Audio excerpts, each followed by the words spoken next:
বিসমিল্লাহির রহমানির রহিম। আসসালামু আলাইকুম সুপ্রিয় দর্শক, আমার কুকিং চ্যানেল দীপ কিচেনে আপনাদের সবাইকে স্বাগত। আজকে আমি হাজির হয়েছি অতি সাধারণ একটা রান্না, কিন্তু খেতে খুবই সুস্বাদু।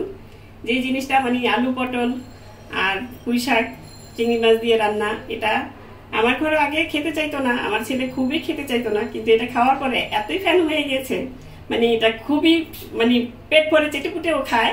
এই জন্য আপনাদের সামনে নিয়ে হাজির হলাম।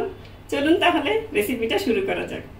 রান্নাটা করার জন্য আমি এখানে একটা হাঁড়ি বসিয়ে নিয়েছি। এখন চুলাটা ধরিয়ে দিলাম। এখন এখানে দিয়ে দিব 3 টেবিল চামচ রান্নার তেল। এটা যেহেতু শাক সাথে রান্না করব, তেলটা একটু বেশি লাগে, সেটা বুঝেই আপনারা তেলটা দিবেন, তবে তেলটা কম করাই ভালো, সেটাও ব্যাপার। এখন আমি এখানে তেলটা গরম হলে এখন দিয়ে দিব এখানে 1 টেবিল চামচ পেঁয়াজ বাটা আর 1/2 টেবিল চামচ রসুন বাটা আছে। যেহেতু আমি শাক রান্না করতেছি শাকের সাথে, এই জন্য এখানে কোনো আদা বাটা দিইনি।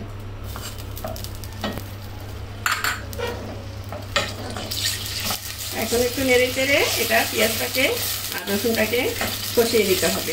তার সাথে আমি দিয়ে দিব এখানে স্বাদ মতো লবণ, 1/2 টেবিল চামচ দিলাম, পরে লাগলে আবার দিয়ে নেওয়া যাবে। পেঁয়াজ রসুনটা কষানো হয়ে গিয়েছে। এখন এখানে কিছু গুঁড়ো মশলা দিয়ে দিব। তার আগে আমি একটু পানি দিয়ে দিচ্ছি যাতে পুড়ে না যায় মশলাটা। আগে পানিটা দিয়ে নেবেন, তাহলে পুড়ে যাবে না। এখানে গুঁড়া মশলা আছে 1 টেবিল চামচ, আর 1/2 টেবিল চামচ আছে, মানে 1/2 টেবিল চামচের চেয়ে একটু কম আছে হলুদের গুঁড়া, আর ধনিয়ার গুঁড়া 1 চা চামচ, জিরার গুঁড়া 1/2 চা চামচ, এগুলো দিয়ে দিলাম। মরিচের গুঁড়াটা একটু বেশি দিয়েছি আমি, যেহেতু এখানে চিংড়ি মাছ আছে, একটু ঝালটা বেশি খাওয়া হয় আমাদের ঘরে, এই জন্য আপনারা আপনাদের স্বাদ মতন দিয়ে দিবেন। এখন এটাকেও একটু 2-3 মিনিট কষিয়ে নিব মশলাটা। মশলাটা কষানো হয়ে গিয়েছে, এই দেখুন। আর এখানে আমি চিংড়ি মাছ নিয়েছি 2 রকমের। এটা হচ্ছে একটু বড় চিংড়ি, আর এটা একদম কুচো চিংড়ি, দুটা মিলিয়ে রান্না করছি আমি। আপনারা আপনাদের মন মতন স্বাদ মতন একটা দিয়েও রান্না করতে পারেন। এখন আমি এগুলো দিয়ে দিচ্ছি।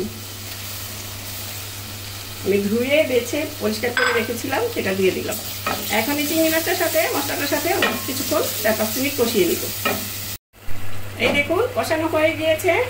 এখন আমি এখানে দিয়ে দিব আলু।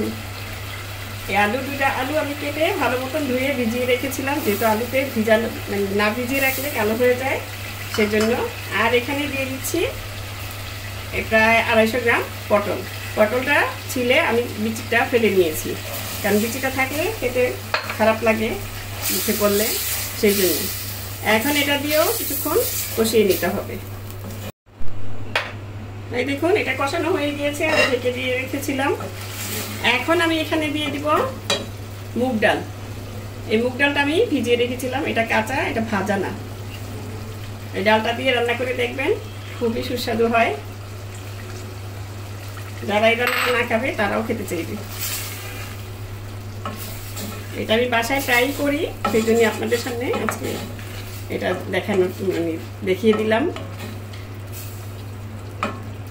এখন এটাকে কিছুক্ষণ আরো কষিয়ে নিতে হবে। দেখুন ডালটা দেওয়ার পরেও কষানো হয়ে গিয়েছে। এখন আমি এখানে 1/2 কাপ পানি দিয়ে দিচ্ছি ডাল, পটল, আলু সিদ্ধ হওয়ার জন্য। নেড়ে ভালো মতন মিশিয়ে এটা আবার ঢেকে রেখে দিব যতক্ষণ না পানিটা টেনে যাচ্ছে। আলু পটল ডালটা প্রায় কিছুটা সিদ্ধ হয়ে এসেছে। এখন এখানে দিয়ে দিব সেই কেটে রাখা ধুয়ে রাখা, মানে ধুয়ে কেটে রাখা পুঁই শাক। আমি এখানে 1 আঁটি পুঁই শাক নিয়েছি। আপনারা বেশিও দিতে পারেন, কমও দিতে পারেন, এটা আপনাদের ইচ্ছা অনুযায়ী। এখন এটা দিয়ে দিব এখানে, দিয়ে নেড়ে চেড়ে, আর পানি দিব না এখানে, এটাকে রান্না করে নিতে হবে। সবটা দিয়ে দিলাম, নেড়ে চেড়ে ভালো মতন মিশিয়ে নিতে হবে।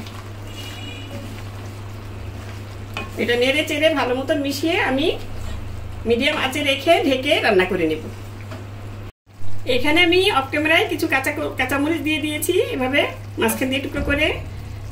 এখন আর কিছুক্ষণ ঢেকে রেখে দিব, আর 5 মিনিট রেখে দিলেই রান্নাটা কমপ্লিট হয়ে যাবে।